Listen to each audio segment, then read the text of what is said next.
Kabbalot are receipts in Hebrew. And my friend Yoram, of blessed memory, used to tell me that anytime one needs to make a case in Israel, you have to put your receipts on the table. Tamtzit Kabbalot is what he used to tell me. My dad used to tell me that I should keep my receipts in a safe place, just in case I needed to return something that I had purchased.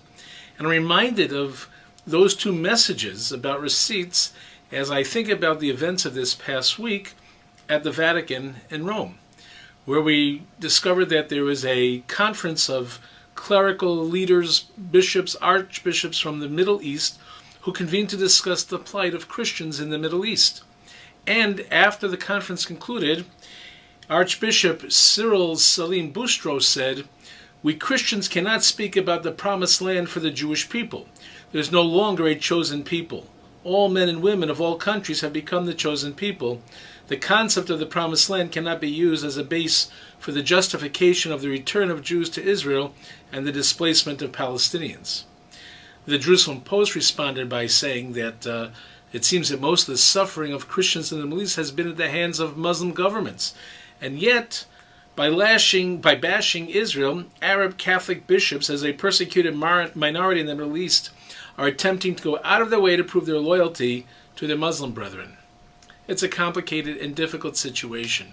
But if we want to deal with the resolution, I think about the lessons about receipts, and I think about this week's parasha and the story of Avraham Avinu, our father Abraham, and his desire to purchase, not just acquire title, to a piece of land where he could bury his beloved wife Sarah Imenu, our mother Sarah, after her death. When his neighbors, the Hittites, offered him the cave of Machpelah, which he requested, as a burial site, when they offered it to him for free, he insisted on paying for it, and paying for it in the presence of witnesses. He did so that if anybody should come to him or to his descendants at a later date claiming that Machpelah actually belonged to the descendants of Ephron, the son of Tzohar, a Hittite, that they could prove that in fact Ephron had sold the cave to Abraham and not just given it away. And so till today, we can claim that there is a connection to the cave of Machpelah. We have an emotional, intimate connection with the land of Israel, but the first time that we actually took title to, in a legal and recognized way, to a piece of the land is in this story that appears in this week's parasha.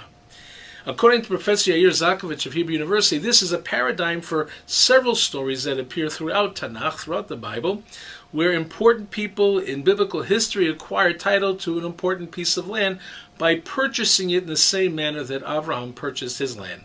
In each of the other three cases that Zakovich mentions, it was a piece of land that became a capital city in biblical Israel. And so the paradigm seems to exist not because these are the only examples of where it happened, but to demonstrate that where our ancestors took title of the land, they did so in a legal and acceptable way. That is a lesson that we need to understand and remember as arguments fly back and forth about whether or not the Jewish people has a right to return to the land of Israel. It would seem that just as I've learned from my dad where to put my kabbalot, my receipts, in an appropriate place, Abraham did that as well. Today I put my receipts in a file on my desktop so I can access them as soon as I open the computer, especially since I do some online purchasing. Abraham did one better.